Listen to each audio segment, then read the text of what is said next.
Woo! Holy moly, what a week has it been for TCGs and the things that are going on. What is up, everybody? My name is Louie. Welcome back to Kitchen Table TCG. I hope you're having yourself a fantastic day and a great week. The content's been a little bit different this week. I've been actually picking up and purchasing a massive collection that I've been very stressed about, like a six-figure collection, a little bit higher, way higher than I typically am able to pick up and purchase.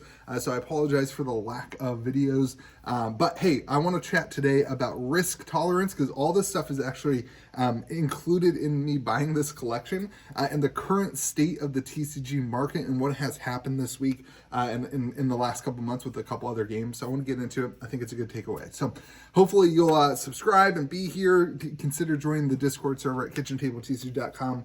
But here we go. So this past week, we had a huge upshift in the price of Star Wars Unlimited booster boxes. Don't click away. Don't click away. This is still a magic video. There's still a magic topic combined with this. We saw a similar thing with Lord of the Rings Special Collector Edition boxes that we'll talk about in a second. But this Star Wars thing really shows you what this industry is all about right now. And that is that last week, you could order as many boxes as you want. Last week, I could have gotten 100 boxes, 200 boxes, 300 boxes of Star Wars Unlimited if I wanted it. This week, I can't get any boxes. They are out. They are sold out, and they're saying that they are going to wave it out over the next couple weeks and months or whatever, but they are sold out, and I can no longer order it. And that has caused the market to absolutely go, boxes went up to 190, I think, and they've come back down to about 145, 150. It's been really crazy, but this shows you what happens in the industry. From my perspective, last Friday, I literally was on a call with my rep and I was like, hey, I think I want to get another 60 boxes. And I ended up only getting 18 boxes because I didn't want to take the increased risk. I actually wanted to crack open 60 boxes for singles because as we were going through it and enjoying the game here at the store, I just noticed that singles prices seemed to be really high. And I was like, man, we could probably make some good money off of this by cracking them for singles and, doing whatever. But I didn't take that because I knew this giant collection was coming in. I knew that I was going to have to be buying this huge collection that was going to stress me out all week, not just financially, not really that much financially, but not just financially, but also the time and the energy for me and my staff to be buying a collection like that. And then to add that into cracking open 60 boxes of Star Wars Unlimited, I just backed off. I was just like, hey, we'll do it next week. Next week, I won't risk it this week, but next week we'll get the boxes and it'll be fine. So I ordered 18 boxes instead of 60, and then Monday morning, wake up to this idea that you can't get boxes. And this just shows you how fast this industry moves and changes and how quickly you can go from winning to losing, to not taking the risk to then losing out on a potential, 2x the money and, a great win for a store and that kind of stuff. It can happen so fast. And it happens as a result of risk tolerance. And so that's what I'm going to get into. I have a not Patreon, but in the Discord server, Gold Wizards, right? They can ask me if I can get product from distro, and then I order it for them, and I sell it to them roughly at cost plus like 3% for the Shopify fees and all that kind of stuff and shipping. And like 3 months ago, somebody reached out to me and was like, hey, can you get Lord of the Rings Special Collector Edition? And you guys know on the channel, I reduced my risk of Special Collector Edition very significantly. I got 0 cuts, right? So I got all the boxes I asked for. I ended up cracking them all for singles because I had to move it. And the market had rejected the product. I had to move it. And so I kept a couple boxes in the store and that kind of stuff.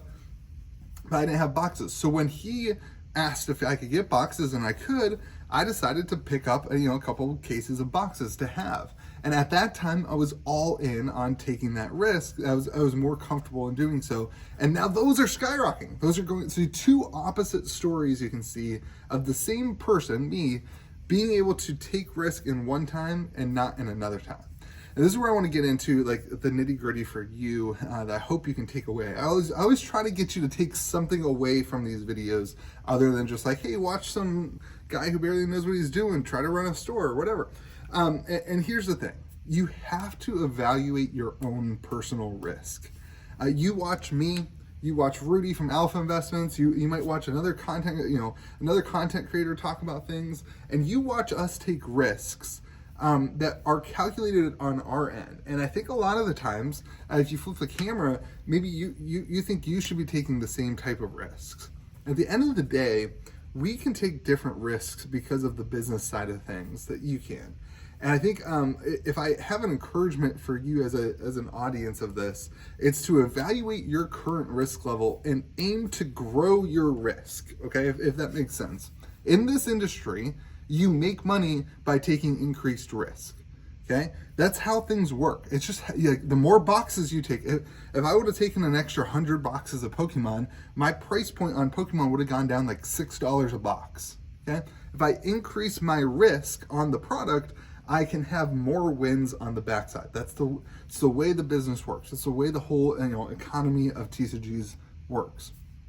And so if you can slowly increase your risk, if right now your risk on a new set looks like, hey, I'm gonna get a box, right?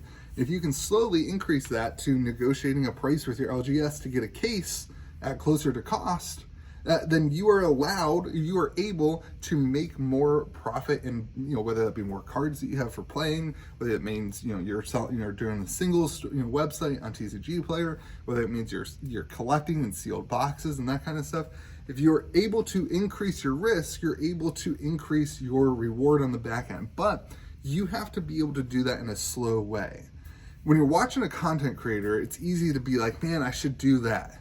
But it's hard to see the amount of time and effort and work goes into increasing risks step by step. You guys see a video every other day from me. You might see a video every other day from a creator that you watch, but you don't see the 100, 200 times in between those videos that I take small, tiny risks that allow me to grow the risks that I can take on the bigger end. So I think that's the takeaway I want you guys to see from the video.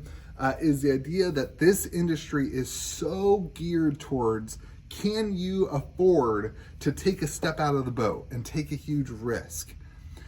Can you afford that? And if you can't, then you lose out on a lot of the wins. Star Wars, Spark of the Rebellion, Lord of the Rings, Special Collector Edition, all these huge pumps that end up happening, you only win if you've been willing to take the risk on the front end. So that's just a thought for you. Let me know what you think in the comment section below. Where am I off base? Where am I not? If you're interested in the Discord server, head on over to KitchenTableTCG.com where you can get access to the Discord server. It's completely free to be in, but then there is those tiers. There's like a general support tier for Blue Wizards, and then a gold tier for people who want to get access to product, that kind of stuff. We have cool new shirts coming out, pretty cool.